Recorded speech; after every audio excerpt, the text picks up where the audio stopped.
Tackling is a part of the excitement of football. It's also what's kept many high school athletes off the gridiron. Yes, state officials say not as many people had been playing, but now participation levels are at the highest they've been in years. Some coaches also say football is now safer than ever before. News Channel 3's Colin Roos tells us why.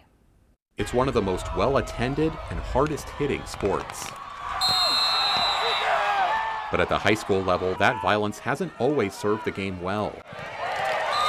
With the discovery of brain damage from repeated blows to the head in the NFL, injuries among younger players have come under more scrutiny. Those fears have been blamed for a 15% drop-off in signups since 2014, according to the Michigan High School Athletic Association. But that trend could be reversing. The MHSAA reports high school signups hit a 7-year high last year and says it's alleviated parent and player worries by investigating every single report of a sidelining injury. We've put a lot of time and care into trying to reduce head injuries, not just in football. That's why Vicksburg High School purchased the Rydell Speedflex helmet, which Coach Thomas Marchese calls one of the best a high school player can wear. Marchese also credits new tackling techniques that avoid using the face mask or biting the ball. Back in the day, it was put your head down and go in. So now everything is to the side and with your shoulder, taking the head out of it. But that's not to say the risk has gone completely. Western Michigan University has dedicated years to detecting the symptoms of a concussion early. Dr. Alessander Santos says it's repeated hits rather than a single strong impact that leads to health problems.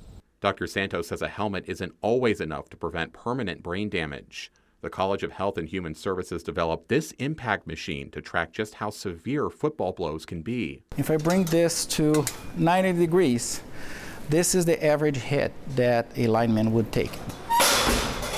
Dr. Santos says between 10 and 20% of concussion victims have difficulty recalling words and maintaining an attention span for months afterwards. Those risks have led even devoted football fans like Matt McQuillan to think twice before allowing his children to play. As an assistant coach at Kalamazoo Central for 20 years, he's seen how brutal a bad injury can be, but he's also seen the increased focus on safety.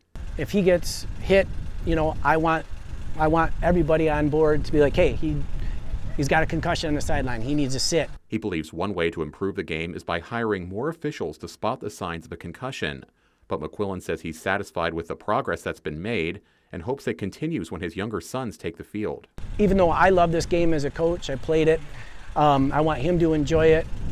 His head and his brain is more important in the long run in the future than maybe playing 1 or 2 games or something. In Kalamazoo, I'm Colin Roos.